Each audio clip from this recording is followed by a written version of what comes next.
I was on duty as just a normal day. I left my house as always, went to work, and I was good. So when I was there at around 10, I felt a sharp pain in my tummy. Yeah. So I went to German Center, did the barium swallow X-ray. Now Dr. Tobiko told me you have Achalasia Cardia, and the only way to repair that is through surgery. I was sent to Dr. Omulo in Kenyatta. So I went to Doctor's Plaza in Kenyatta.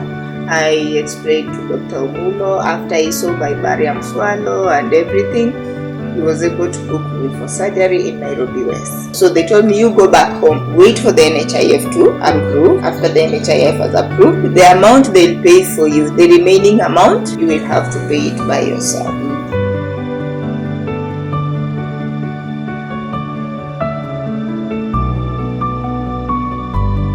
So I went back home, waited for the NHIF.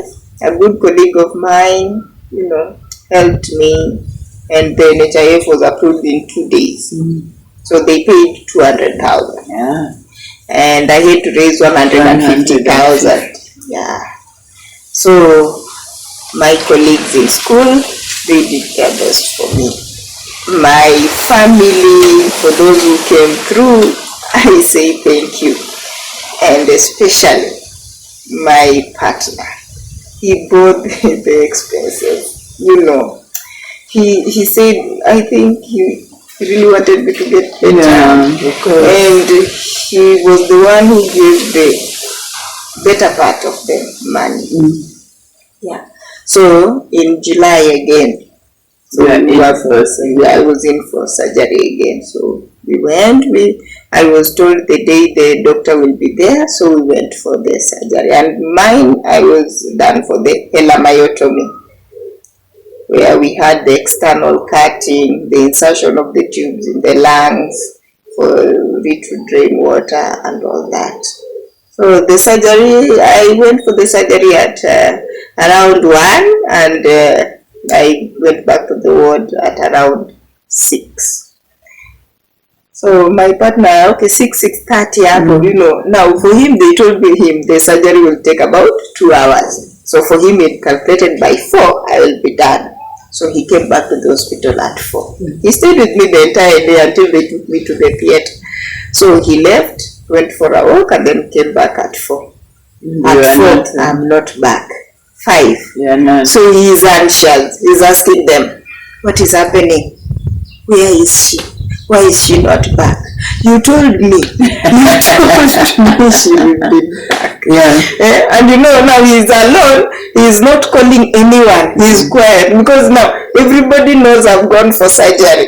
No one wants to call because they are afraid of the news. So nobody was calling. Him is not calling anyone. So the people whom he was disturbing were the nurses who were there. So for them, they were answering him, we will just wait, because we've never heard of her case. That one is the first one we are experiencing here. So we don't know how long it takes or that. If you are told to us, you just be patient. So he was there, he paced. So when he saw me coming back at 6:30, that is when he relaxed, and the doctors were there, all the nurses now, everybody has gathered around me, they are putting patches on me and everywhere, me, I was just feeling the pain. All I could tell them is it is painful. So for them, they were telling me sorry, and they are putting the patches. I think the patches were to help me relax and sleep. They gave me a drip and all that. So that night, I slept there. Were you able to speak? Yes, I could speak because now I think the anesthesia faded, so I could speak. The only thing I could not do is move. So I was just there. Even going to the washroom, they would bring me a potty. They would send someone to clean me, and me, I didn't like that. Somebody cleaning me and all that. I was sick.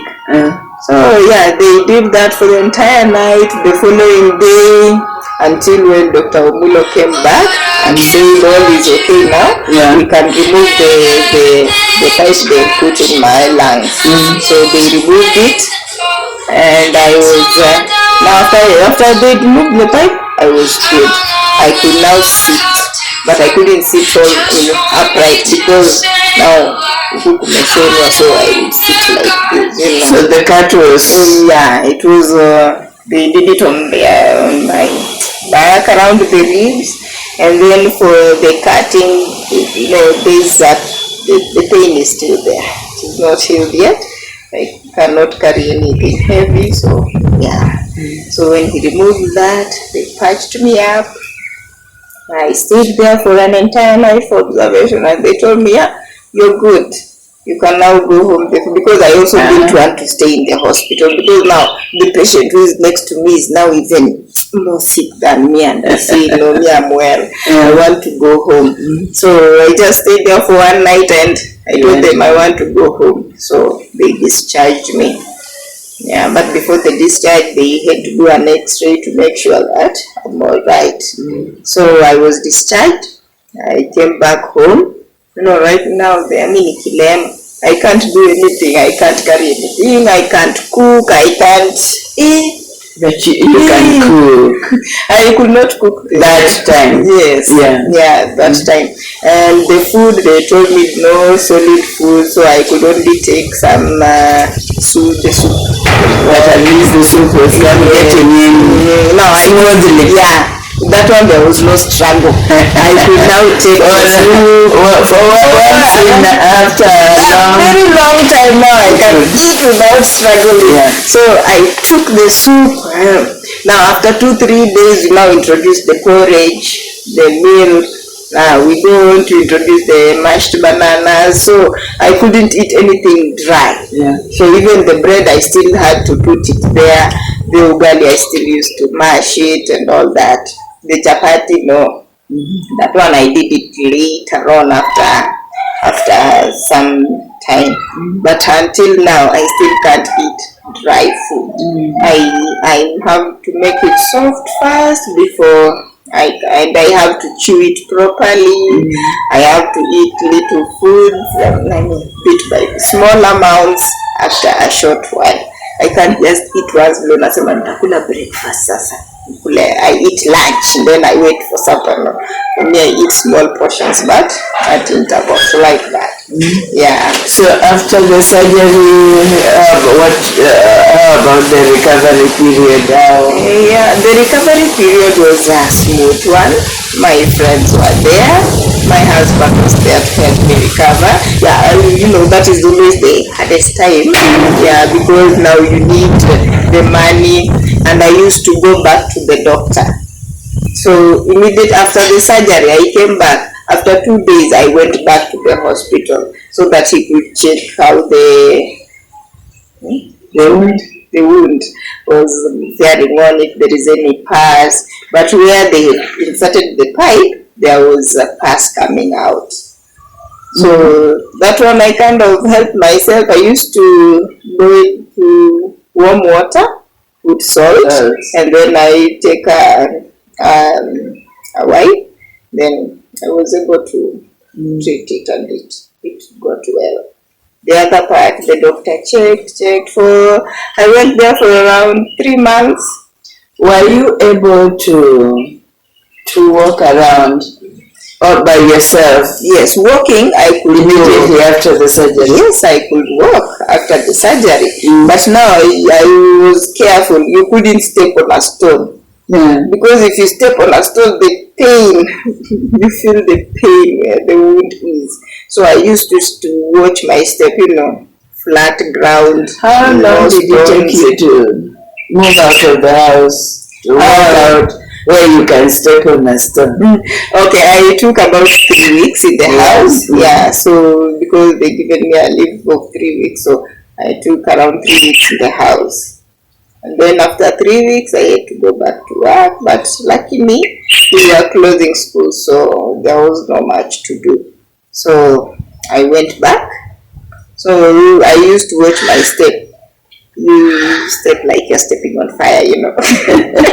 You walk slowly, because even if you knock something, you will feel the pain where the wound is, you know. Yeah, so I used to be careful with my walking. Where we have so many people, I will move aside because I know myself. Yeah, up to date, I still do that. Where there are so many people, I still move aside.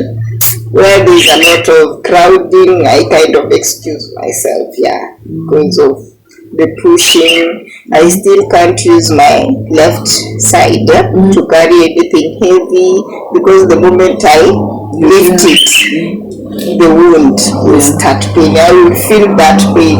Yeah. But sometimes I just forget myself in so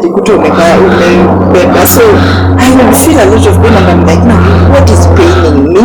Then I will remember, I carried something, but at least I'm careful. For the chest pains that used to come during that time, when it was too severe, it has reduced completely. Nowadays I don't have to go for the drip. I manage my gastritis by taking the medicine, the anti-inflammation. Yeah, I take syrups. I do omeprazole. Yeah. So on a day-to-day basis, do you take the drugs that you have to take daily? Yeah, like omeprazole. That is a daily dose. That is for what now? For the gastritis. So meaning that the gastritis is not complete. That one, I think. So the surgery corrected the swallowing, what you called the Achalasia Cardia. Yeah, the surgery corrected that. I think our viewers will hear that for the first time in this video. Achalasia Cardia. Yeah, have you heard about Achalasia Cardia? It was discovered by someone called helamyotomy, and that is why the surgery is called helamyotomy. Yeah, because it is very rare. Do you know? Did you get to know the statistics of people who have previously suffered? Not really, because even the doctor who treated me, he said that is his first case and all that. So it's very rare. It's very rare. It's rare. Yeah. For recurring, he told me it will not recur. Yeah, it is seriously. Yeah. So now that was 2024. Yeah, 2024, I had the surgery. So how was your 2025? After the surgery, after I healed, my 2025 is a happy one. Okay, it was a happy one, because this is 2026, yeah. So in 2025, I felt like maybe I used to think so much. I used to have a lot of burden on myself, like if something never went right, I wanted to correct it, and during the process, I forgot all about myself.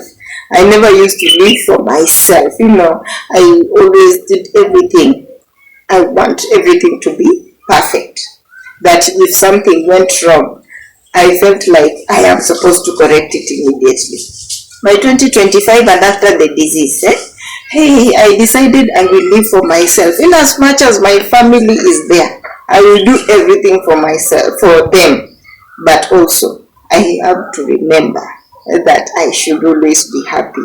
Because when I'm sad, or when I start overthinking, the acid builds up and it comes up, and I start having chest pains. So I don't like that, thinking too much, being anxious, and feel like I have to correct everything, So nowadays, vile inakuja, we take it like that. If we can solve it, let us solve it. If we cannot solve it, let us find someone else who can help us. What are the foods that you are able to take? Right now, I eat white meat. I'm not supposed to do red meat. So white meat, I should avoid a lot of wheat. Wheat is sweet, but I should avoid wheat, which I try. You don't take red meat? Yeah, sometimes. No. I do take red meat. But in minimal. Yeah, not too much, just minimal. Yeah, but that is once a week. And if I eat red meat, maybe I've eaten just 2 pieces or 3, if that is much. Yeah, because I know it affects me. And also I know, we are human beings. You also can't just keep off like that. Yeah, but I try my best. Wheat, I also try my best. I love cooking, and I love cooking chapati, mandazi, the cakes, and all that. So I find myself taking them back minimally. Yeah, so I am supposed to do the roots, the arrowroot, the viazi tamu, that is the sweet potatoes. That is what I'm supposed to take. For the green vegetables, of course, the kales are out. Yeah, I do most of kienyeji. Yes.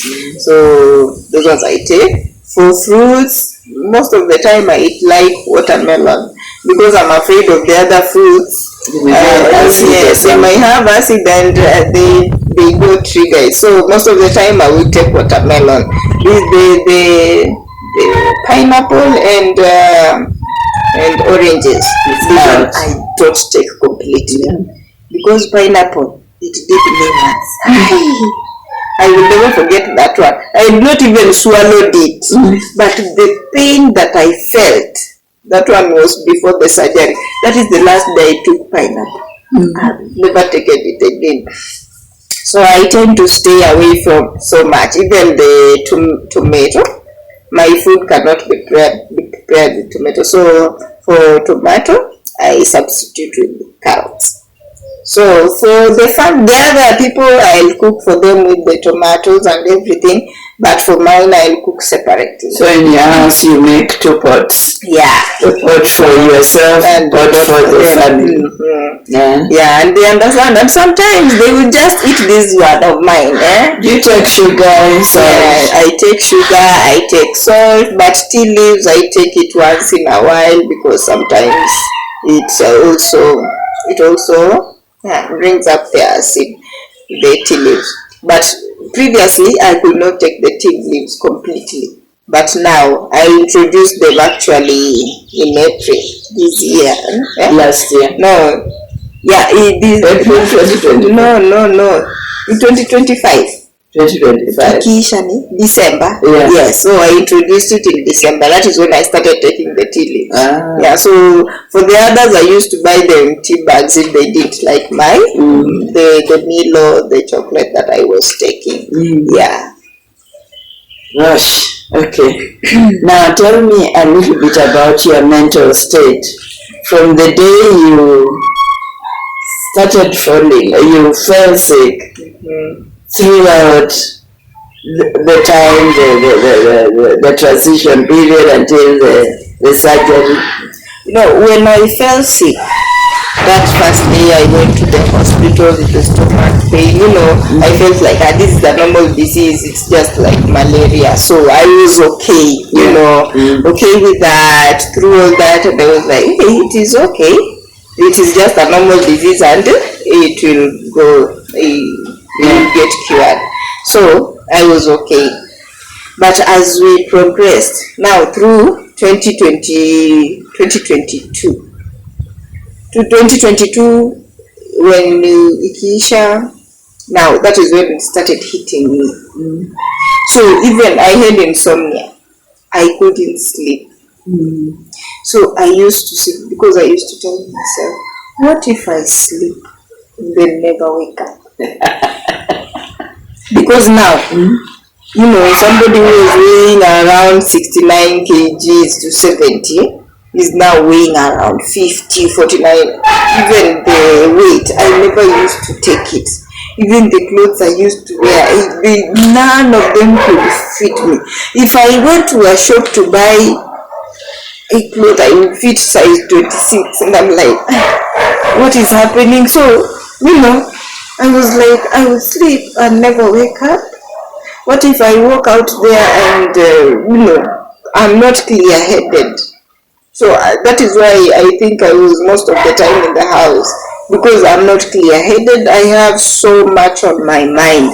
I know that time all I could think was, if something happens to me right now, what will happen to my children? So I used to tell God, just keep me long enough so that I can take care of themselves until take care of them until they are able to take care of themselves. So I used to have so much in my mind that I never used to want to talk to anyone, and I never literally talked to anyone. Even my parents never knew that I'm sick. You didn't tell I didn't tell my parents. I didn't tell anyone. My colleagues are the only ones who used to see, this person was very healthy, but now she's just reducing and all that. Even other people made assumptions that now I have the virus. But that one didn't bother me. I said it is okay. It is okay after all. So even my parents never knew that I was sick.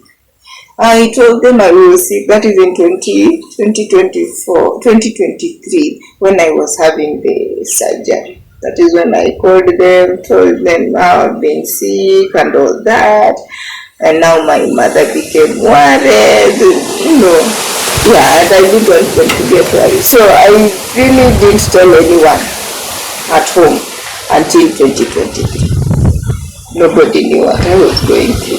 So I kept it all to myself. And I think talking to people is good. Even Alice, she never knew. She would we could talk and all that, but I could not tell her what is happening. So I used to keep it to myself. And I think a part of that drained me too. So you would advise somebody now if you have a problem, you should have that, even if it is not your family, but have that close friend that you can talk to. Talking helps us. It does not really cure the pain, but it helps you relieve some of it. Yeah, it really helps when you talk to someone.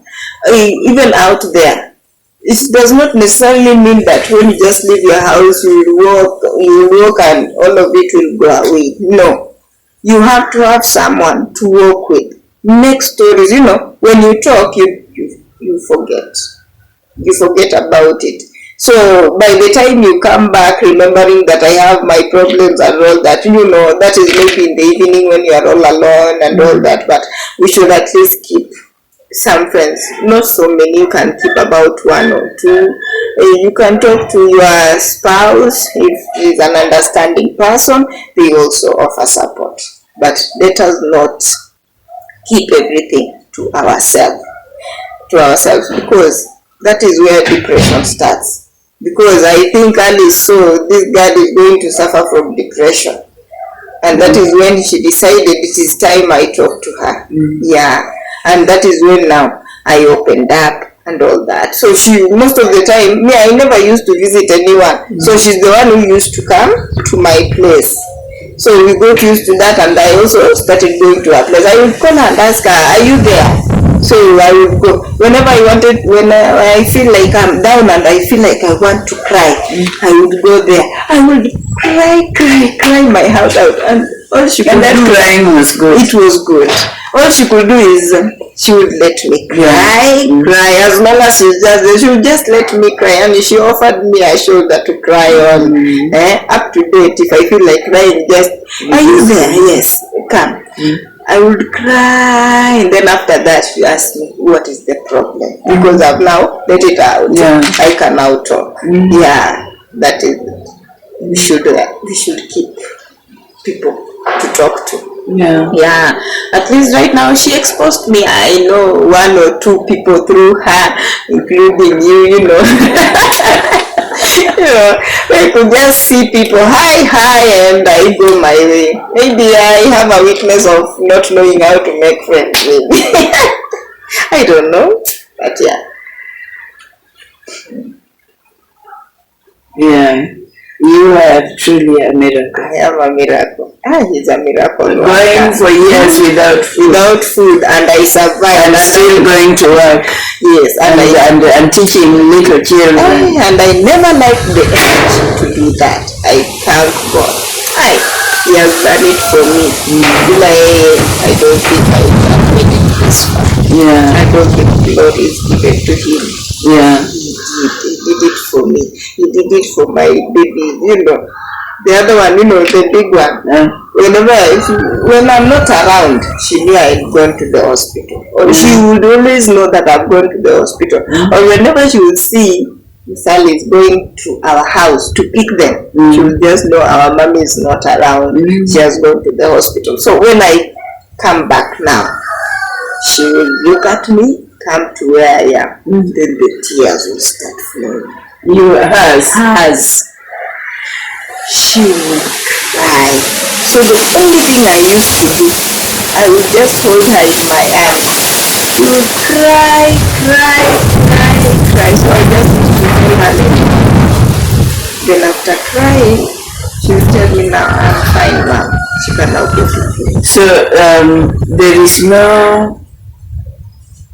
nobody suggested any therapy for you people, for you, for the children, for your spouse? No one suggested therapy.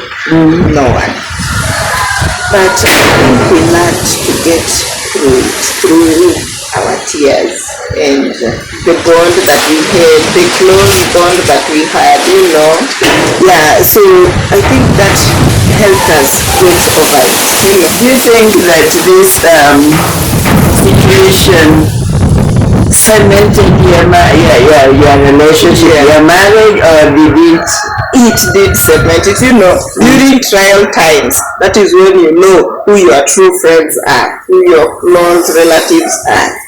And I call him my best friend, we can play around and do all that with him. He has never left me on my own. Through the sickness, when we were in the hospital, and up to date, until now, he has never left me on my own. He has always been my stepping stone, He always holds my hand. Even now, if the acid becomes too much and I have to be sure, he will not have rest. He will always be pacing there to make sure, as she slept before he even goes to bed.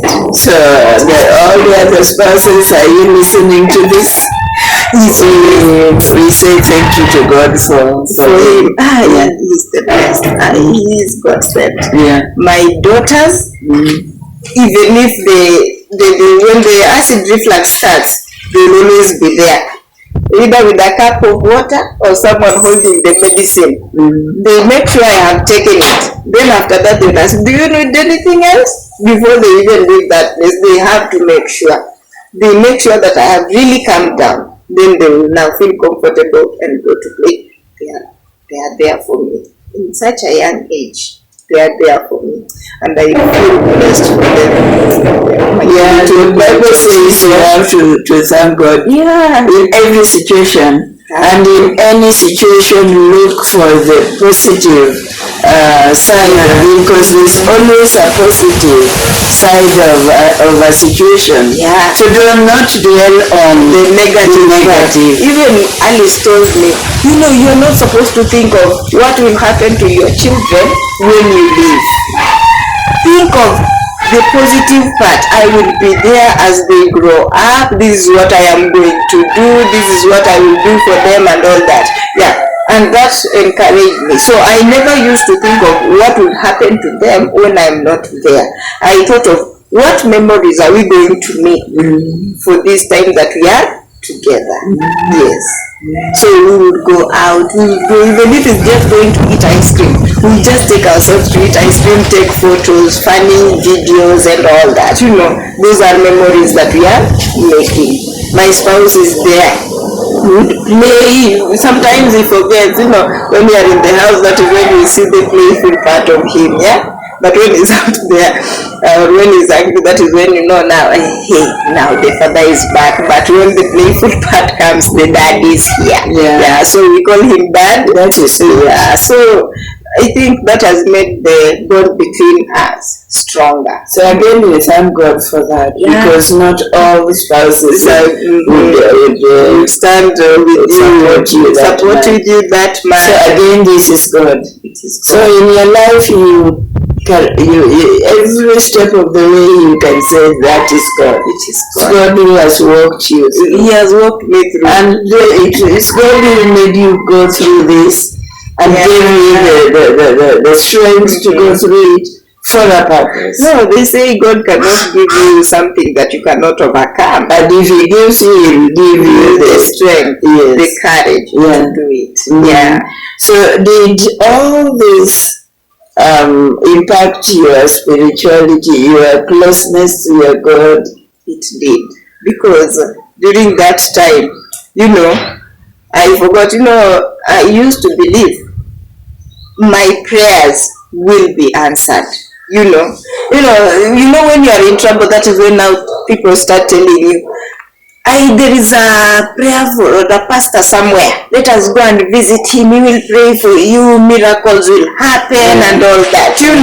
I told them no. I think the God that I myself is praying to will answer my prayers. And anyone who told me that, they even used to give me numbers. Call so and so, will take your calls, pastor so and so. Come, we go. Me, I never used to call. Did anybody suggest which doctor? Which doctor? In fact, my aunt told me, maybe someone has bewitched you. You should come so that we go and see this. Then I was like, what are you people talking about? Who has bewitched me? Then someone said, during Corona, you stayed at the rural area, that is at Ushago, for a very long time. Maybe they did something for you, they did something to you there, you should go back, and maybe you'll be well, and all that. And then I'm like, what are you people saying?